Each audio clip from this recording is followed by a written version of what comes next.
Hello everyone, welcome to EduTab. So in today's 10 minutes a day series, we are going to discuss the topic deferred payment guarantee. तो एक scenario देखते हैं। एक person है, importer है, ये India में है। ठीक है, मान लो टाटा कंपनी है, इनको टेस्ला से कुछ सामान एक्सपोर्ट करवाना है। तो टेस्ला वाले बोलते हैं आप पहले पेमेंट करो, और टाटा वाले बोलते हैं नहीं पहले आप डिलीवरी करो। तो अभी ऐसे तो बात बनेगी नहीं, ऐसे तो ट्रेड होगा ही नहीं। तो यहाँ पे टाटा बोलता है कि ऐसा करता हूँ, मैं आपको एक बेसिक डाउन पेमेंट कर देता हूँ और बाकी का जो पेमेंट है मैं आपको इंस्टॉलमेंट्स में कर दूंगा।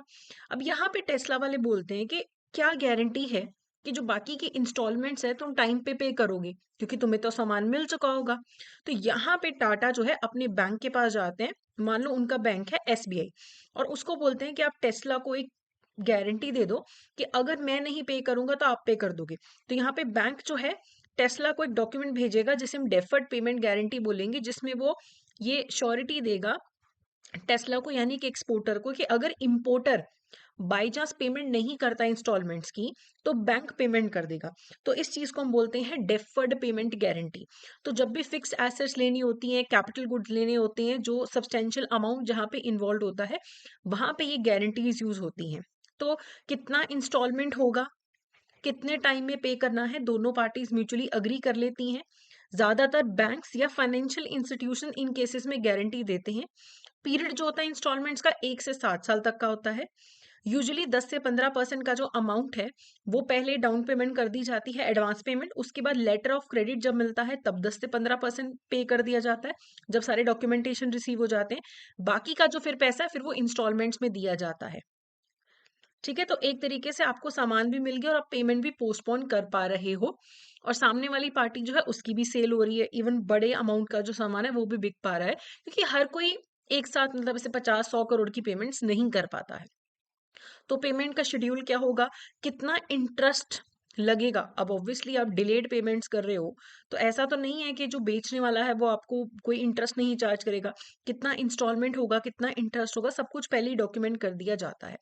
और जो बैंक अश्योरेंस देता है वो अनकंडीशनल और इरिवोकेबल होती है। बैंक को कोई फर्क नहीं पड़ रहा किसी चीज से कि जो सामान डिलीवर हुआ है वो अच्छी क्वालिटी का है नहीं है। कल इंपोर्टर बोल दे कि सामान अच्छी क्वालिटी का नहीं है, बैंक को बोल दे मैं भी पेमेंट नहीं करूंगा, तुम भी गारंटी कैंसिल कर दो, तो ऐसा नहीं होता है। बैंक को क्वालिटी ऑफ गुड्स से मतलब नहीं है। बैंक ने जो गारंटी दी है वो प्राइमरी और इंडिपेंडेंट होती है। ठीक है, सामान अच्छी क्वालिटी का नहीं आया, डिले हुआ, बैंक को मतलब नहीं है। बैंक ने गारंटी दी है, सामने वाली पार्टी गारंटी रेज करेगी तो बैंक को पेमेंट करना पड़ेगा। ऐसा नहीं हो सकता कि कल बायर सामान रिसीव करने के बाद बैंक को बोले कि तुम अब पेमेंट मत करना, कि गुड्स डिफेक्टिव है। बैंक को कोई फर्क नहीं है। ठीक है, तो जो ये पेमेंट ऑफ बिल्स है वो भी बैंक गारंटी करता है। ऐसा होता है जो अब एक्सपोर्टर है उसको तो पेमेंट बाद में मिलनी है, लेकिन उसके बाद बिल्स है ना, उसने सामान बेचा, उसके पास बिल्स है। पेमेंट तो हो सकता है उसको 5-6 साल में आनी हो। तो वो जो बिल्स हैं, यूसेंस बिल्स होते हैं, यूसेंस बिल्स होते हैं जिनकी एक स्पेसिफिक डेट होती है। तो अब एक्सपोर्टर ने इंपोर्टर को सामान बेचा, बिल बना, इंपोर्टर ने एक्सेप्ट कर लिया कि ठीक है मैं तुम्हें पेमेंट कर दूंगा। अभी जो बिल्स है, एक्सपोर्टर इनके अगेंस्ट पेमेंट भी ले सकता है, बैंक से जाके उन बिल्स को डिस्काउंट भी करवा देता है। तो डेफर्ड पेमेंट गारंटी में जो बिल्स हैं उनकी पेमेंट भी गारंटी होगी। ठीक है, बैंक को पेमेंट करनी ही करनी पड़ेगी। मान लो कि जो हमारा टेस्ला है वो बैंक ऑफ अमेरिका के पास गया और उसने वहां जाके बिल्स के अगेंस्ट में पेमेंट ले ली। ठीक है, और जैसे जैसे इधर से पैसा आता रहेगा इंपोर्टर से, वो बैंक को पेमेंट करता रहेगा जिसने उसने बैंक ऑफ अमेरिका से बिल डिस्काउंट करवाए हैं। अब मान लो कि इधर टाटा ने पेमेंट नहीं किया, बायर ने पेमेंट नहीं किया, तो जो बैंक इन्वॉल्व था एसबीआई, उसको पेमेंट करना पड़ेगा। ठीक है, तो इस तरीके से पूरा सिस्टम काम करता है, जिसे हम डेफर्ड पेमेंट गारंटी बोलते हैं। इसके रिगार्डिंग एमसी करने से पहले मैं आपको बता दूं कि हमारा जैब मई 2025 के लिए क्रैश कोर्स लॉन्च हो चुका है। आईएफएस, एएफएम, पीपीबी, आरबीडब्ल्यूएम सब कुछ कवर होगा। और यहाँ पे आपको लाइव क्लासेस मिलेंगी। लाइव क्लासेस मिस हो जाएं तो आप रिकॉर्डेड क्लासेस देख सकते हो, नोट्स में मिलेंगे, फुल लेंथ मॉक टेस्ट भी मिलेंगे। तो आप जैब 80 कोड यूज करके इस कोर्स को आप ज्वाइन कर सकते हैं। चलिए अब क्वेश्चन देखते हैं। Which of the following statement is correct regarding the deferred payment guarantee? The bank insures the goods shipped meet the buyer's requirement. तो ऐसा नहीं है, बैंक को कोई लेना देना नहीं है कि क्वालिटी ऑफ सामान क्या है।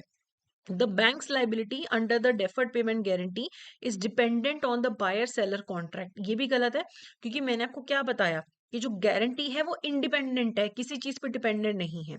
The seller can discount usance bill guaranteed under the DPG to obtain funds. तो ठीक है, जो बिल्स हैं वो एक्सपोर्टर उनको उनको डिस्काउंट करवा सकता है, किसी बैंक के पास जाके और पेमेंट ले सकता है, ये स्टेटमेंट करेक्ट है। Bank can stop payment under DPG if the goods delivered are defective. तो ऐसा नहीं है, गुड्स कैसे हैं इससे बैंक को कोई मतलब नहीं है, अगर गारंटी अमाउंट मांगा जाता है तो बैंक को पेमेंट करना पड़ता है। तो सी यहाँ पे करेक्ट आंसर है। तो ये था हमारा आज का सेशन। तो हर हफ्ते हमारी वीडियोस आ रही हैं हर सब्जेक्ट की, जिसमें 10 मिनट्स में आप एक टॉपिक कवर कर सकते हैं। तो प्लेलिस्ट में जाके आप बाकी के जो वीडियोस हैं वो भी देख सकते हैं। So that's it for today. Thank you so much.